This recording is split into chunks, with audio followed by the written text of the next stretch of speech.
Hey, everybody. Welcome to the MSR Drive. It's Cotton here. I've got Falco with me. What's going on, man? Not much, man. Chilling at work, like always. And then we've got two people with us today. We've got Rhino. What's going on? What is good? Just chilling like Falco at work. Oh, man. And then we got Jared with us. What's going on, number one?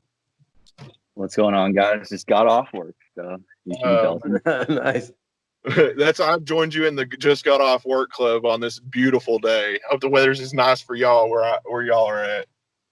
Oh yeah, man. It's sunny here. Yeah, for sure. Oh, man. Pretty decent. Well, kind of like what we were talking about a few minutes ago. Normally we have like an idea of what we're going to do. Today we're going to kind of just let it roll, have a little fun with it. But we are definitely talking about trades have been a big thing in chat today. I know everybody's probably got an opinion on who won trades and who's made the best trades or the best team improvement. But Rhino, who do you think trade-wise improved their team most this offseason? Okay. As far as improved their team, I would have to say either I'm stuck between three teams. The Vikings, obviously, because you've made a bunch of great pickups. Mahomes was never really like the player for you, in my opinion, just because you're such a run-dominant team. And so getting the value that you got for him as well as some of your other pickups is good. The Bengals, albeit a lot of old players, just a bunch of solid pickups. And then surprisingly, the Saints have just made a lot of quietly nice moves to just add value while not giving up too much. Yeah, for sure. And that's like a big thing. The Saints loaded up with running backs. And everybody's like, why you got so many running backs? Why you got so many running backs? But that 35% rule, I think, will play in a lot of guys using two or maybe even three running backs all season and just constantly cycling them. Oh, yeah. Yeah. So, Jared, what do you think, bud? Who do you think's won the draft? So, I mean, not the draft, but the trade so far. I wouldn't say there's like a consensus winner. I just love that everyone's kind of making moves and kind of making a push for the Super Bowl. You see people like DK getting trying to make another push. You know, guys that obviously or maybe have 1 to 2 years left, but are going to go to teams that are going to compete now. Just looking over at some of the trades now, like even like Taco, like getting some picks for Trubisky. I'm interested to see what he's doing with that. He already sent some of those picks back to the Browns, so nobody seems to be kind of scared to trade some superstars anymore. I like it. Right, for sure. Falco, buddy, what do you think? Yeah, for a winner, I'm gonna go with Miami, just because I think that the level that they were at last last season, making it to the playoffs. I think with the trade for Trubisky, the way that offense is set up, and the supplemental draft that they had, drafting those two receivers that they desperately needed. I think that they kind of set themselves up to be the team in the AFC East. So I'm going to go with Miami. Yeah, I like that too. I think Miami. But now the thing I think a lot of people forget about Trubisky, just because of how good Taco was with him, Trubisky has like no passing superstar abilities. Yeah, none. Yeah. They're all run. Now I think his X factor may have something to do with passing, but like that's the thing is that he traded for a quarterback that literally has scrambling abilities. So I've always kind of wondered how much of it is Trubisky and how much of it was Taco. Speaking of Taco and winning trades, Taco really didn't trade a whole lot this cycle, and then he turns around and gets an actual quarterback with throwing abilities. Yeah. Taco already smacks me twice a year, except for one. I beat him one time this whole cycle. I think Taco literally may have made the one trade that he's probably needed the entire cycle to get his push past, like he told us, past the two guys that he has the most trouble with, which was Tom and Kylo, because of their wide receivers. He may literally have the firepower with the new quarterback to make that push on into the Super Bowl and win another one. Yeah. So speaking of Taco, I think something that pushed him this offseason to make the moves that he did is because of what Kylo did, giving up his superstars. And we talked about this in New Dawn. Is like I think people are seeing that window open now that Kylo is giving up on Wentz and those key Eagle players, and I think everybody in the NFC, like top dogs, like Rhino, yourself, you've made a ton of moves. I feel like people in the NFC that are almost there saw that and they're like, okay, my time to strike now. And I think it's kind of made the push here for this trade because there's been a lot of trades. Yeah, there have, and I guess off of what Rhino said, one more person that just has dominated the trades and just made fantastic, awesome, amazing moves was definitely the Minnesota Vikings. I don't know who runs that team, but they made some great decisions. And then also, I want to point out, like, just one random fact: DK is the man. The dude traded me a quarterback with 6 dev points. Damn. See, I don't even Wow. know. So when I saw that, DK is the greatest because anybody else would have put those on the shittiest stats that they could have and sent that quarterback. Yeah. Because whenever I traded somebody with dev points, I put it on their lowest thing that they're never going to use and then sent them. I will say this. He did put him on the block saying that he had the 6 points. And so if I had tried to make a deal for that quarterback, I would have made sure that if we were making that deal, those 6 points were also a part of the deal. Because I was pissed when I never realized that. Because if I had known that was on the block, I would definitely would have. Once you post it to the block, man, that's part of the deal, right? Yep. Well, that was like I messaged Joey, and I was like, Joey, I've got to find a quarterback. And he was like, draft one. I was like, I don't want to draft a quarterback. I was like, I'm terrible. I just need a quarterback. And he goes, hit DK up. And I messaged DK, and I was like, hey, what do you want for that quarterback? And that was it. He was like, I want your first next. And I was like, cool beans, it's yours. Oh my gosh. So we've kind of talked about who won the trades. Inside of that, we hit on a couple of teams that have just been playoff dominant teams the entire time. Jared, who do you think, just if you had to pick 2 teams right now who are playing in the Super Bowl, who's your NFC team? Who's your AFC team?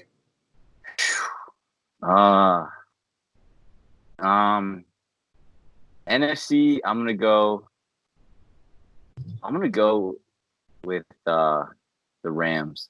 I'm gonna go with the Rams. Ew. That is disgusting. I'm gonna say the Rams just because I think he's a talented enough user to hang with the rest of the guys, but I just think we're gonna play that due game. He's due. He's been making moves. He's been winning the games, but talking the shit. But I want to see him elevate and do something else in the playoffs. 12-4 regular season doesn't matter anymore. You got to do it in the playoffs. No. Hey, do what? Yeah. Sorry, I was gonna say AFC. I don't know, man. You can't dethrone the Chiefs. No one to show me. Maybe Wakanda, the secret sleep pick, but I gotta go with the Chiefs. Yeah, no, I think it's hard to pick against J-Rod, and that's what the Ura pick's kind of funny because me and Falco had a conversation before that if a run-first team were to do it, it's going to be Ura because he's got defense. But the thing is, he has a horrible time playing King. The 49ers has Ura's number and has the entire cycle. So he's got to hope that somebody puts the 49ers out or they just don't make the playoffs somehow. Well, I mean, even back season games and then win in the playoffs, Go ahead. But I was just going to say, cause it's not even just King, because if we're going to talk about teams that have loaded up for particularly this run, he can't get past Taco. He has not been. Taco has been another one of those kryptonite teams for Ura, and so you give Taco now Baker Mayfield with actual abilities for Taco to throw the ball.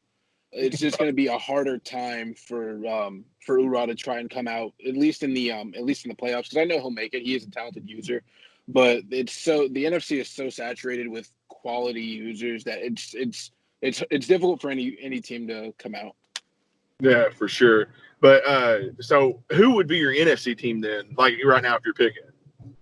For me, I would say my NFC team,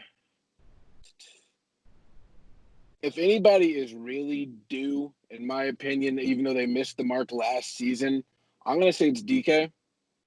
Just because he had the perfect season last year and then just kind of screws it up in the playoffs. I think he learns from his mistakes and just starts to run the ball. I think he got too cute along the stretch of the season trying to throw the ball, and that's not his forte. Run the ball, play action deep with Ross, and leave it at that. Don't even try to get any sort of intermediate pass game. I feel you there. What about your AFC side?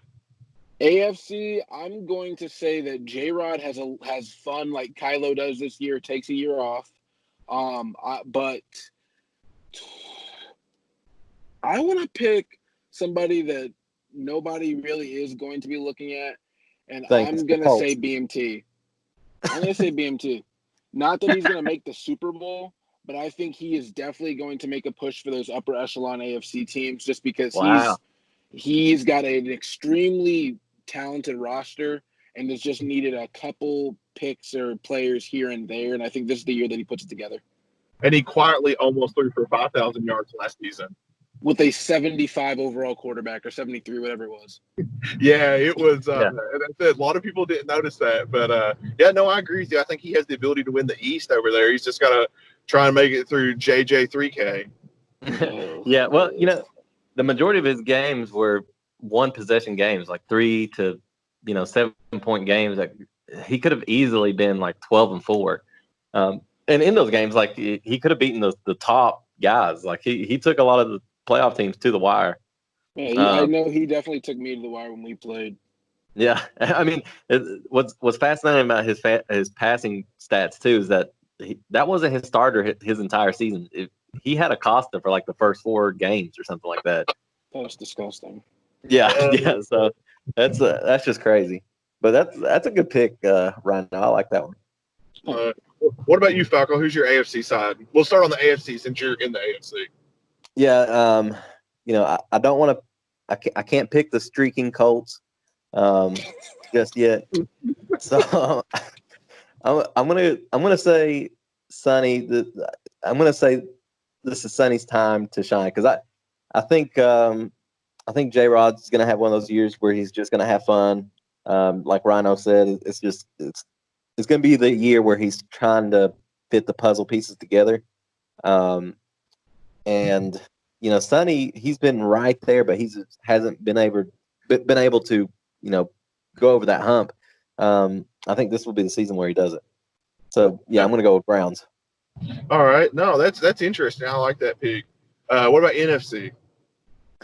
NFC, it's a tight one for me. I feel like Rev is going to be really hungry for it. He said in the podcast he's got a fire in that big old belly of his. So I think he's going to use that to to kind of fuel his season. But man, it's so hard to go against DK. Like he is so focused right now. Like he knows that this is his time to strike too. Especially with what's going on in the NFC East. So I'm gonna go with DK. All right, so I'm gonna tell you why all of y'all are wrong.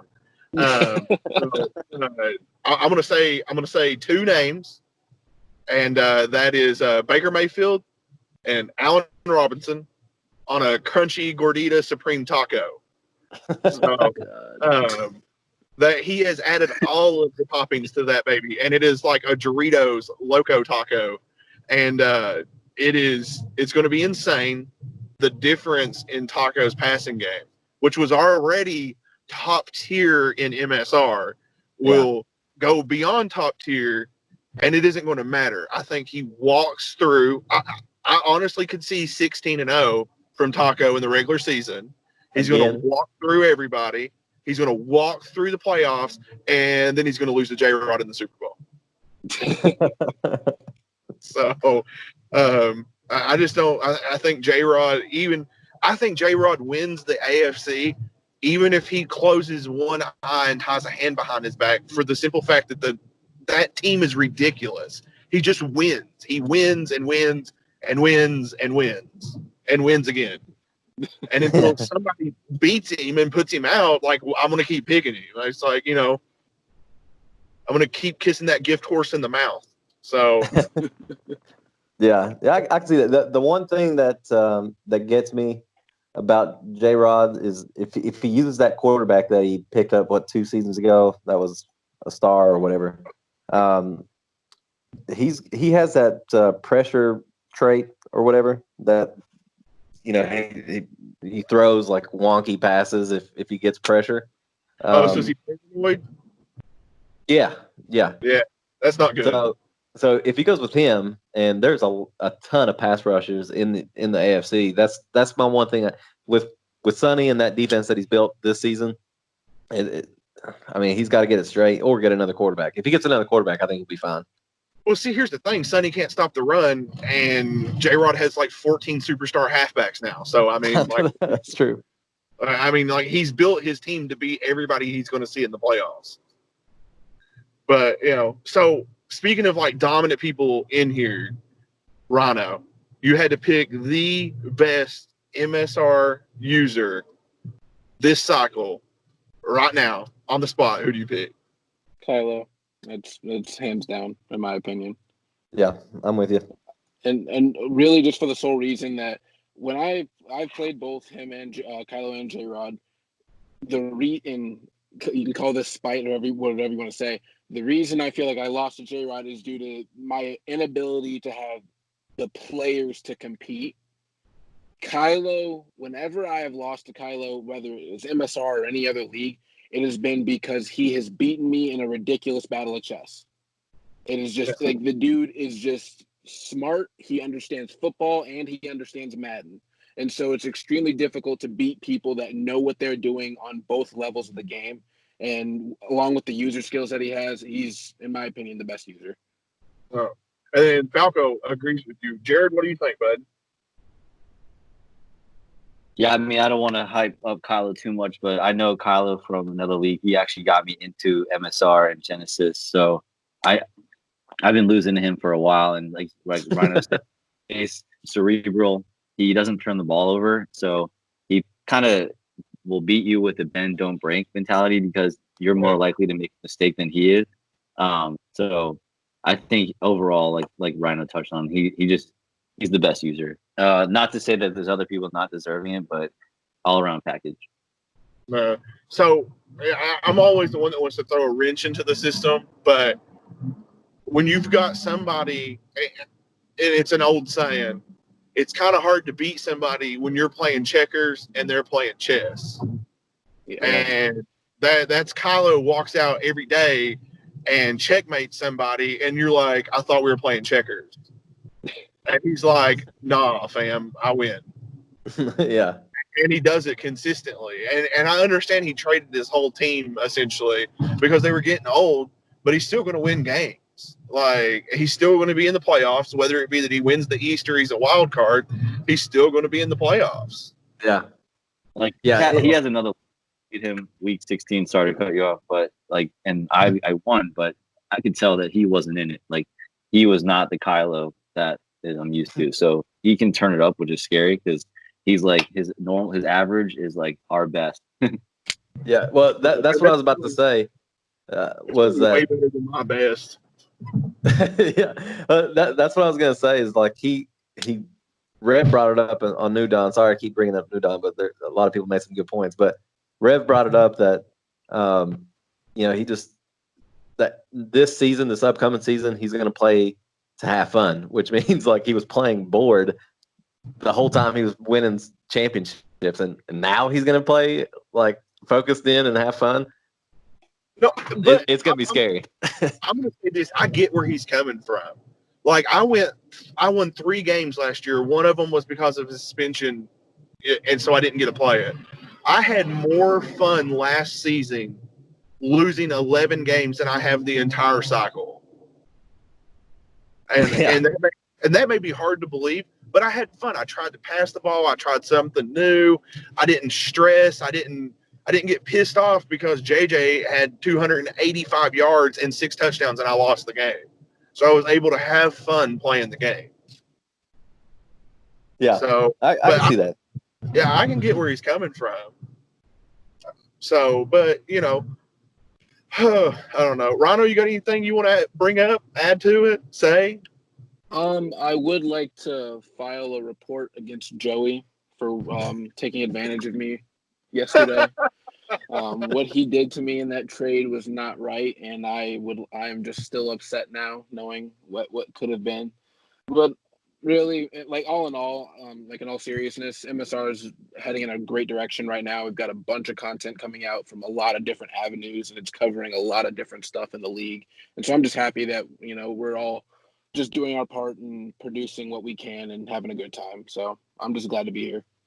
Yeah, because I would have seen you pick 4 for him. I'm just saying. Oh my! Shut up! I don't want to hear this. Oh man! Hey, Jared, what about you, buddy? You got anything you want to leave it on? You there, Jared? Oh, my bad. I was on mute. Everything is good. I appreciate being on the episode and look forward to tomorrow's draft. I'm going to be there. So, hell yeah. Yeah, no, I'm looking forward to it. I'm glad you came back and hung out with us, man. Hey, Falco, you got anything? No, other than, I'm going to kill it with those 5 second-round picks. I'm going to have more X factors than Hoff on his team. So I'm good coming. luck with, he's got like 42. Yeah. I think that's a real number. But yeah, no, I'm coming. I'm coming for you, Hoff. Oh Lord. I guess my one thing is I'm going to say draft spoiler. King. This is a funny story. King comes at me and goes, "I want pick 3 for Buckner." And I go, "No, I won't trade pick 3. I'll send you 4." And he goes, "Who do you want that you're afraid I'm going to take?" I'm like, "Don't worry about it." I was like, "I'll send you 4 instead of 3." And I was like, "If you take 4, I'll tell you who I'm going to draft." And he goes, "All right." So I send him pick 4, and I'm like, "I'm taking a running back, dude." If you take, okay, so just quick thing.